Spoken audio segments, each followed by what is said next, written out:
Buenos días, buenas tardes, buenas noches. Otra vez estamos en el nuevo episodio del podcast de La Lobera, Feminismo desde cero. Agradezco mucho que pongan atención. Siempre les tengo alguna buena sorpresa. No hay nada más complicado que entender la diferencia entre el activismo feminista que a veces vemos en las calles, sobre todo estas jóvenes tatuadas y que se enfrentan a los monumentos, y distinguir en la construcción, eso con lo que ha sido en el feminismo la construcción de conocimiento. Y luego cómo desde la construcción de conocimiento hay varios caminos.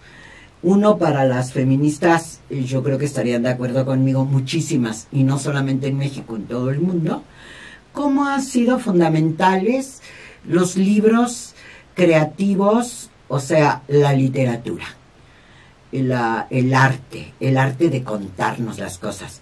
Así algunas de ellas piensen en hacer una biografía, que podría ser científica, y que alguna mujer del Instituto de Investigaciones Sociales me diría, pues es que tiene que estar apegado a algunas reglas.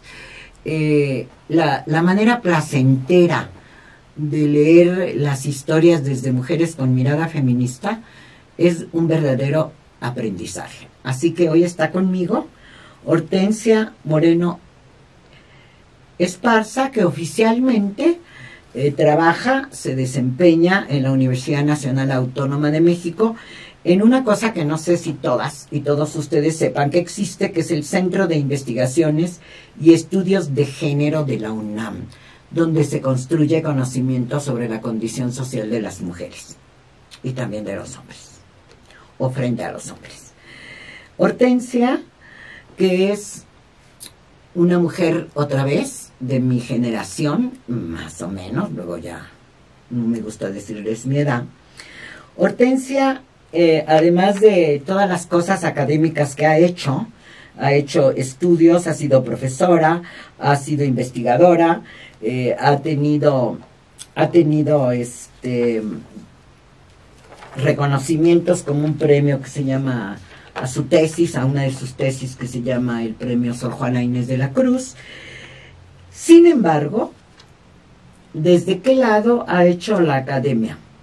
Ella es directora de una revista emblemática para las feministas que se llama Debate Feminista, que se creó hace más de 20 años, y es directora de esa revista. Pero Hortensia ha escrito un montón de libros de los que vamos a hablar, para niños y para niñas, y quizá otras cosas literarias. Es como una analista de la narrativa en general. Hortensia, muchas gracias por haber venido al podcast de La Lobera. Muchísimas gracias, Sara, por haberme invitado. Estoy encantada. Cuéntanos, Hortensia, ¿en qué momento, si lo recuerdas, pensaste en escribir para los niños y las niñas desde esta perspectiva, dijéramos, feminista? Ay, mira, yo empecé a escribir literatura infantil cuando nació mi sobrina, hace 38 años. ¿Qué tal? Empecé a pensarlo, porque me tardo mucho siempre en escribir cualquier libro. Entonces nació Julia y yo empecé a maquinar una historia y la mandé a la editorial SM y me la publicaron. El libro se llama Julia y el León y es un librito así chiquitito que tuvo su éxito. Mira, mis libros nunca han sido bestseller, pero en los catálogos de literatura infantil por lo general duran un tiempo. Ahorita ya no está en catálogo Julia y el León. Luego después nació mi sobrino.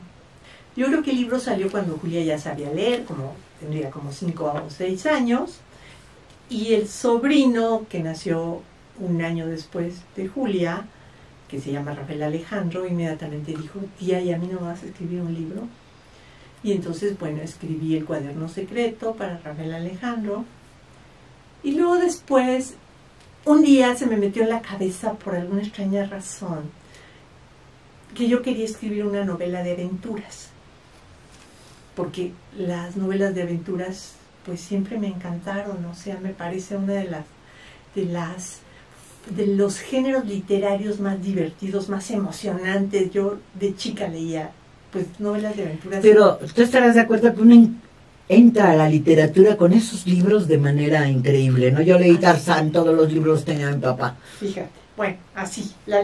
Yo leía todo, era muy, muy lectora pues de niña y me gustaban las novelas de aventura. Y yo dije, ay, sería padrísimo escribir una novela de aventuras, pero me gustaría que fuera una novela de aventuras desde la perspectiva de una niña y no de un niño, porque todas las novelas de aventuras que yo había leído en los años 50, 60, ¿verdad?, eran novelas en las que el protagonista era un hombre, porque la aventura es una cosa que inventaron los hombres para realizarse, mientras las mujeres nos quedamos en casa cuidando a los niños y haciendo la comida, ¿no?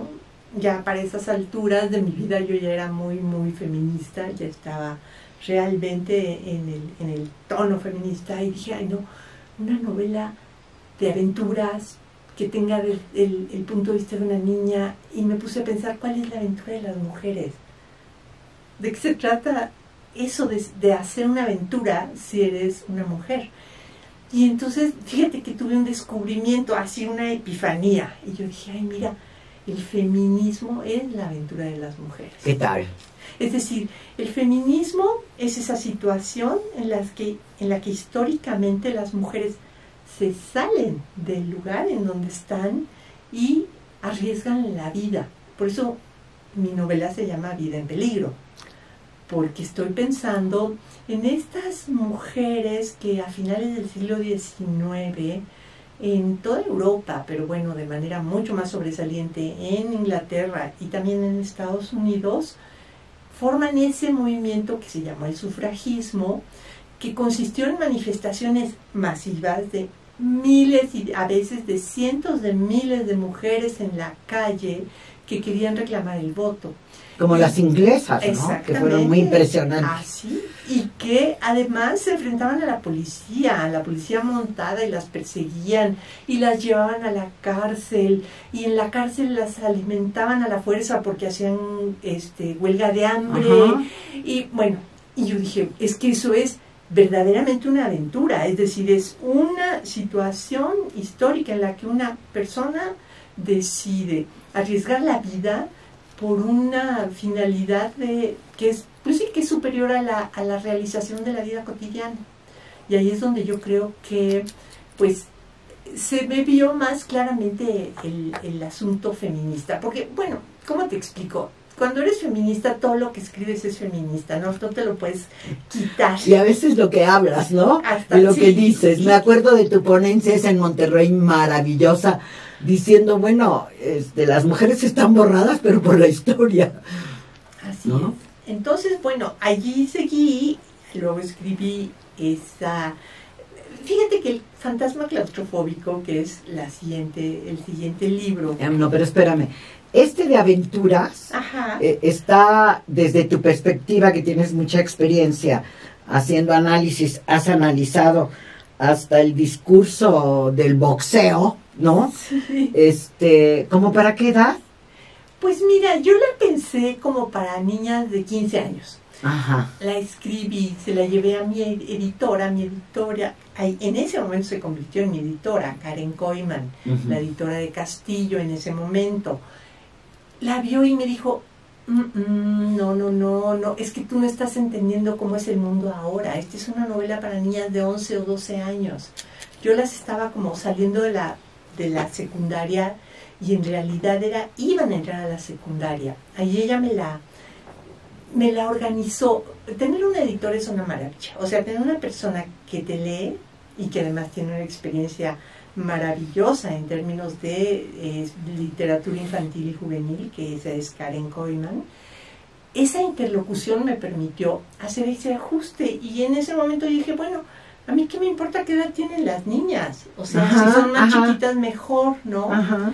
Y fíjate que en efecto el libro ha tenido muy buena recepción en ese nichito de edad, o sea, entre ese momento de salir de la secundaria, salir de la primaria y pasar a la secundaria, Yo creo que es un momento muy decisivo para las niñas, es un momento además en el que te pasan cosas, ¿no? Tienes la menarquia, empiezas a rebelarte en contra de tus papás, encuentras amigas que pueden durar toda tu vida, te enamoras por primera vez, a lo mejor recibes tu primer beso, todas esas cosas empezaron a... Me empecé a dar cuenta de que sí, que en efecto yo tenía una mirada pues del siglo pasado, o sea, una mirada muy ingenua sobre la infancia y la juventud. Y dijiste para la de 15.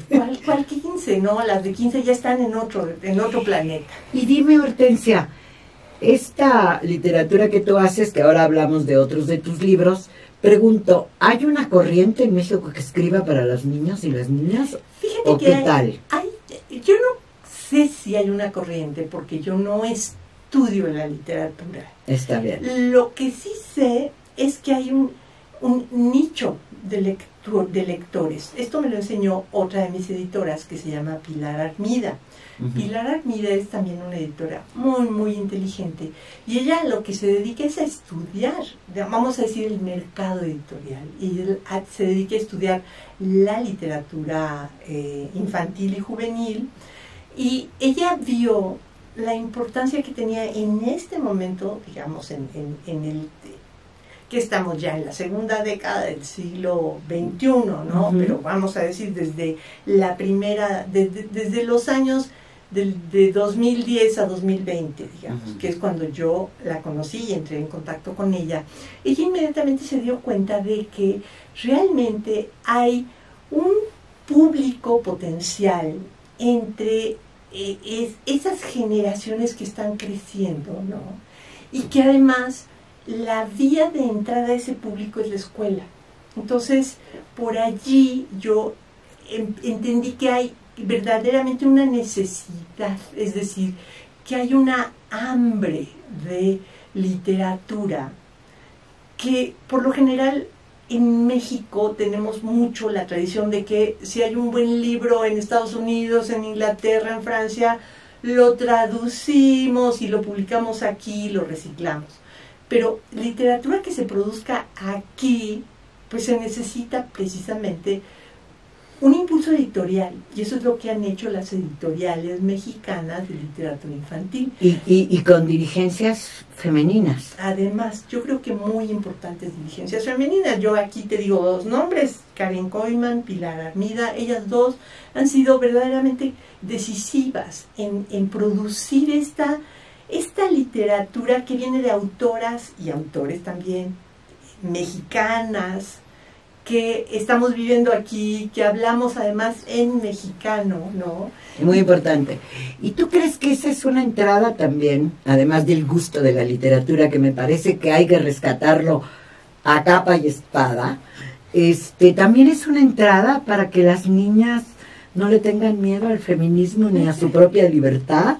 Fíjate que allí yo creo que te vuelves feminista leyendo, es decir, te vuelves feminista leyendo a los 6 años, que la literatura te da alas, y eso no necesariamente te convierte en una feminista de militancia, te convierte en una persona libre, porque lo que descubres en la literatura es precisamente que hay un espacio de libertad, que es el espacio de tu imaginación, el espacio de tu propio pensamiento.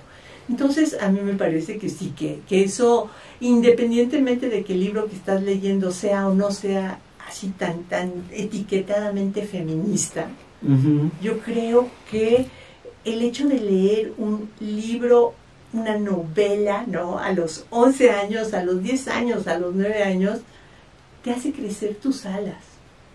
O sea que es una vía para la libertad de las mujeres, que es un ingrediente fundamental que ha propuesto el feminismo para salvar a las mujeres de su milenaria opresión, ¿no? Pues yo diría que sí, porque además hay otro detalle, Sara. Esto de leer, que es una actividad muy particular, solamente hasta el siglo XX se democratizó suficiente como para llegar pues prácticamente a todas las capas sociales. Pero todavía en el siglo XX había muchos espacios en donde las mujeres leían poco. Y antes del siglo XX, por supuesto, no solamente no se les enseñaba a las mujeres a leer y a escribir, a una enorme cantidad de mujeres, Sí. Era una élite, ¿no? Y sino que inclusive había lugares en los que se prohibía que las mujeres aprendieran a leer.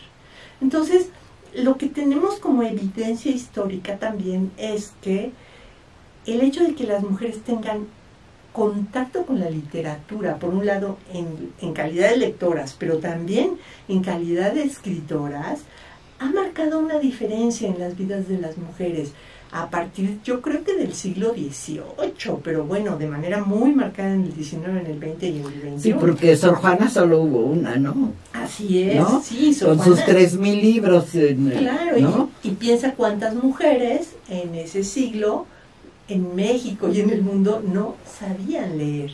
Y además, no tenían libros, no había, pues sí, la cantidad de libros que hay en este momento a la disposición de prácticamente cualquier bolsillo.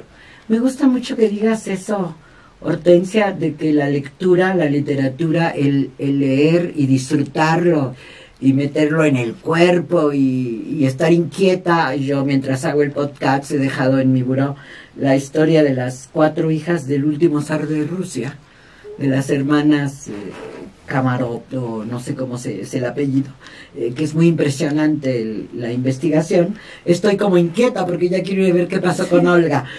Esto te da la imaginación, te da la libertad. Tengo una pregunta. Tú que estás en el mundo universitario también, que has sido profesora tantos años, que eres una profesora súper tierna. Yo tengo que contarles que a Hortensia la había yo perdido hace casi 20 años y la recuperé en un encuentro que tuvimos en Monterrey el año pasado. El año pasado fue, ¿verdad? Sí. El año 23.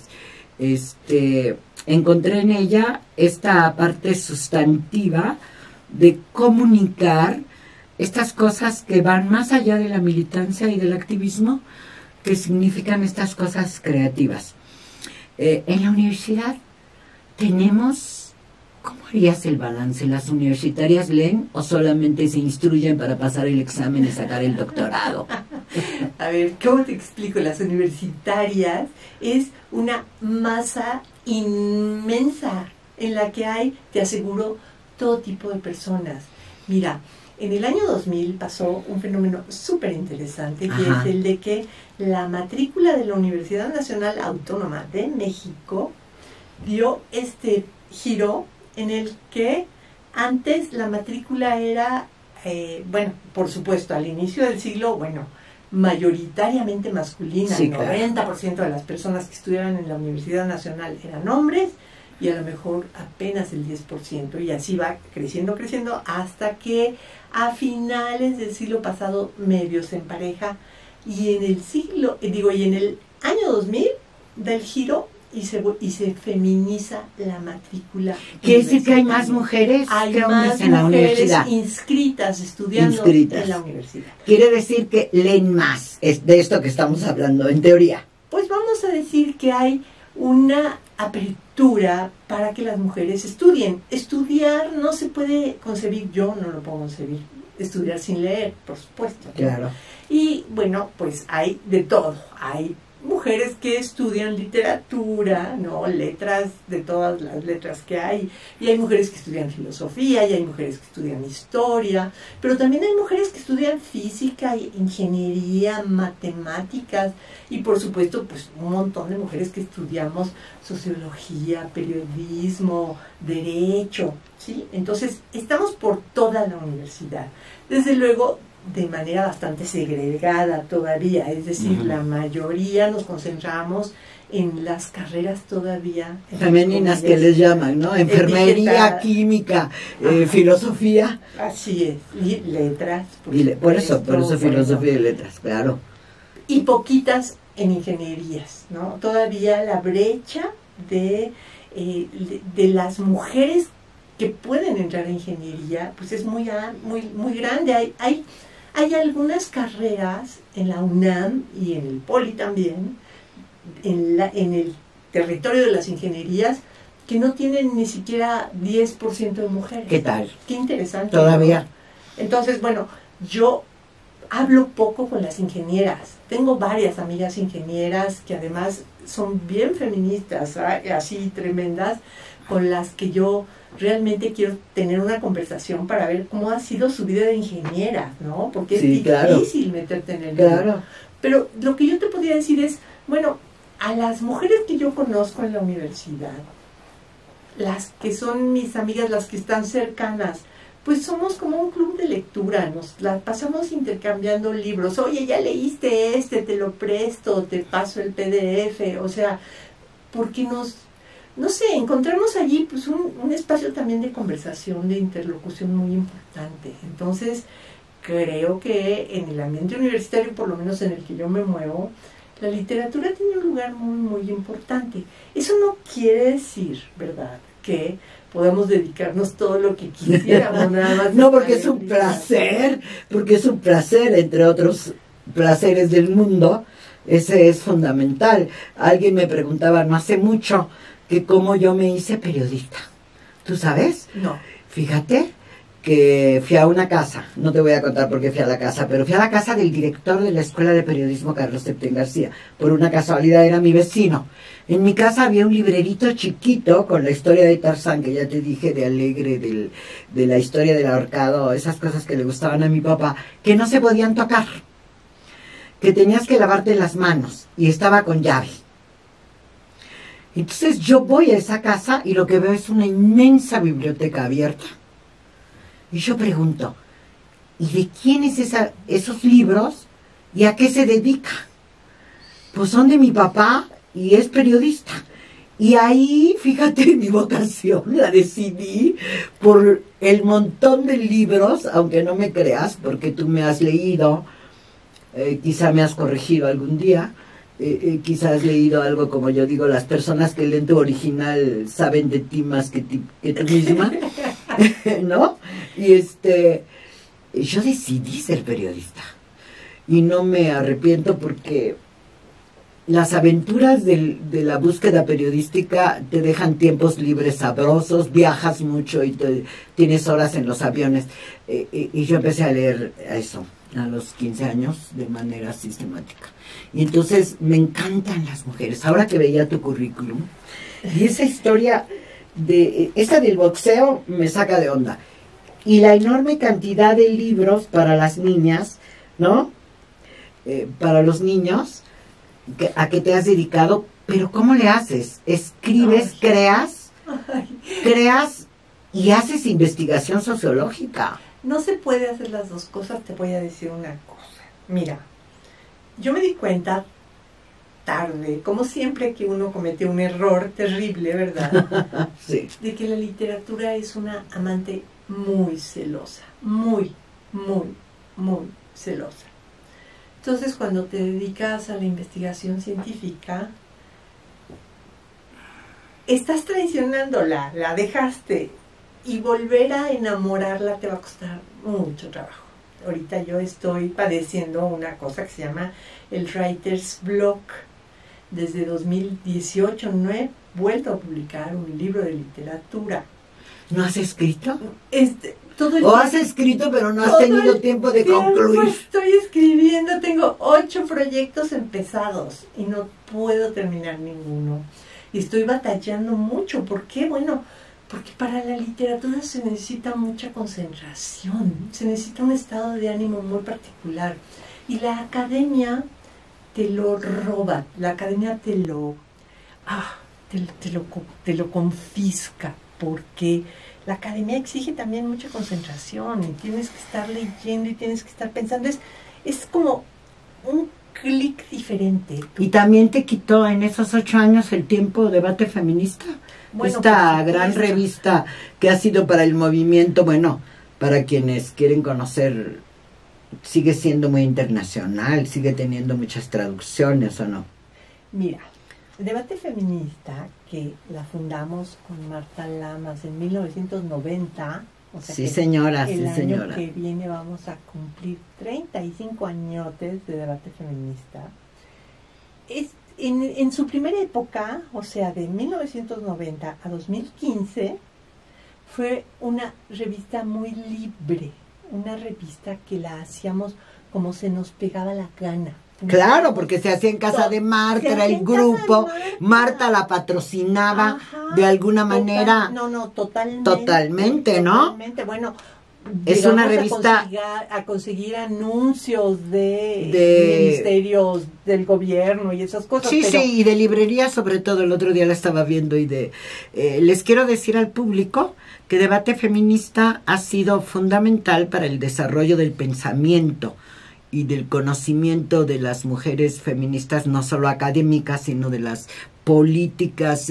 Fue una revista, como estaba diciendo Hortensia, libre. Hasta yo escribí un par de artículos ahí, por eso pienso que me leíste un original o dos, que hacía el recuento. Ahorita estaría Debate Feminista haciendo el análisis de que tenemos la primera presidenta y cómo fue la paridad. Jesús escribía sus canciones y sus sonetos libres. Gabriela Cano contaba la historia de las viejas constructoras del movimiento feminista. Pero dijiste, esa revista se convirtió en una revista académica. ¿Qué quiere decir eso? Una revista académica tiene todas las camisas de fuerza del mundo. En una revista académica tú no puedes publicar lo que tú quieras. Acá publicábamos lo que queríamos. Mira, hacíamos barbaridades. Sí, sí. Ahorita yo me acuerdo que pues decíamos, este texto me gustó mucho, pues vamos a traducirlo, y lo traducíamos, y no andábamos persiguiendo así a los editores para que nos dieran permiso o para ver si había que pagar. Nada, o sea, éramos muy anarquistas, muy locas. O sea, realmente aprendimos a hacer revistas haciendo Debate Feminista, y luego ya nos enteramos de que no puedes publicar todo lo que se te pegue la gana, sino que tienes que pedir permiso, por ejemplo. Ese grupo de locas que se reunían en casa de Marta Lamas también pensaron en hacer Doble Jornada, que el suplemento que publicó el periódico La Jornada y que me tocó conducirlo, pero fue idea de ustedes. Pues fue idea, vamos a decir que colegiada, ¿no? Entre todas dijimos, vamos a hacer esto. Y igual fue debate. Debate así fue. Marta juntó a un montón de feministas en su casa y dijimos, vamos a hacer una revista, órale. Y a mí me agarró de jefa de redacción, estuve 10 años de jefa de redacción en Debate. Y luego todo el resto del tiempo he estado siempre en el comité editorial. En fin. Y ahora eres la directora. Ahora soy la directora, pero esta es una revista de corte académico. ¿Qué significa esto? Significa que las colaboraciones todas llegan, además, por un gestor editorial, y tienen que pasar por varios filtros, tienen que cumplir con una serie de normatividades, por ejemplo, límite de cantidad de palabras, formas de citación, tiene que tener desde luego un tono académico, y luego después tienen que pasar por una cosa que se llama dictamen doble ciego. Wow. Entonces tú mandas el artículo, vemos que cumpla con los requisitos, el comité editorial decide si conviene o no conviene a la revista, se manda a 2 dictaminadores anónimos que mandan sus dictámenes, y entonces te doy los dictámenes, tienes que corregir el artículo y ya corregido me lo mandas. O sea, es verdaderamente un trabajo completamente distinto que el trabajo de la Debate Feminista, que tuvimos 25 años, y que, por cierto, voy a hacerte el comercial, está en acceso abierto. En el 2015 la revista pasó a formar parte del patrimonio de la Universidad Nacional Autónoma de México, y entonces tenemos un portal que es Debate Feminista. Y que tiene acceso libre. En donde tú puedes encontrar desde el primer artículo que publicamos hasta el que acabamos de publicar la semana pasada. Quiero que hagas un enorme esfuerzo de síntesis. Esto tiene siempre un tiempo limitado. Esta es parte de los medios de comunicación. Hortensia, ¿cómo juntas esas 3 cosas de las que hemos hablado tan rápidamente, ¿no? La literatura como un medio de liberación de las mujeres. Conozco un libro que se llama Prefiero escribir. Las mujeres que se liberaron en Yucatán de una vida horrible. Este asunto de la literatura como un medio de liberación de la mujer, repito, este asunto de ir a la universidad no necesariamente te hace una lectora desde esta perspectiva. ¿Y qué piensas, que lo tocaste por último, de encerrar en la academia al feminismo? no se puede encerrar el feminismo en ninguna parte. Nada lo encierra. El feminismo, cuando tú lo trates de meter aquí, pues se va a salir por acá, no hay manera. Pero creo que sí hay un esfuerzo muy importante de convertir el discurso feminista en una forma de acceso al conocimiento que tenga el mismo estatuto que todas las demás ciencias. Porque el feminismo en la universidad siempre ha estado visto así como patito feo, ¿no? O sea, ay no, bueno, es una cosa ideológica, está sesgado, no están produciendo conocimiento legítimo. Lo que hacen los centros de investigación es una propuesta científica, metodológica, teórica, que realmente sube el nivel, digamos, ¿no? El prestigio del conocimiento a para ciencia. ponerlo exactamente al mismo nivel que la sociología. O sea, no estamos diciendo rollos, estamos haciendo investigación. Muy es decir, bien. estamos yendo a ver, ¿dónde está la información? ¿Dónde están las evidencias para cualquier afirmación que tú puedas hacer? Porque lo que quieres es que esa afirmación esté respaldada precisamente como pensamiento científico, como algo en lo que se puede confiar. Esto es verdadero. Muy bien. Y entonces tenemos todos los componentes actualmente. Es decir, el feminismo nacional e internacional tiene todos los componentes. La construcción de la ciencia, el placer de la literatura. Yo diría, Rosario Castellanos también nos mete por ese camino, ¿verdad? O Susan Sontag, con un tipo de ensayístico, periodístico fundamental. Es decir, tenemos los componentes para poder defender al feminismo en cualquier intento. Pues yo creo que sí. Ahora, de todas formas, en mi vida, el feminismo y la academia están separados de la literatura, porque la literatura es una vivencia diferente. La literatura es un lugar de la pura felicidad. Ahí ese es mi happy place. Ahí yo, cuando puedo escribir literatura, ni siquiera estoy pensando, voy a tener lectoras, voy a vender libros, voy a hacer presentaciones. No, lo que yo estoy sintiendo es, puedo escribir literatura y eso es suficiente para mí. Yo con eso sería feliz. Pero hay que pagar la renta y hay que comer y hay que comprar cosas, pues. Y entonces necesito trabajar y ser una persona útil a la sociedad que trabaja dando clases. Hortensia, te agradezco enormemente. Nos debemos otro encuentro. Ay, yo encantada. Y porque ya pasó la hora. Qué barbaridad, qué rápido. No, somos como 35, 40 minutos. Ese es el tema. Sí, es un poco rápido. De todas maneras, es interesante decirte que les gusta nuestro podcast, cuyo apellido es Feminismo desde Cero, y que sería imposible sin este espacio abierto para escuchar nuestras voces que ha hecho la Organización Editorial Mexicana, que es quien lo produce.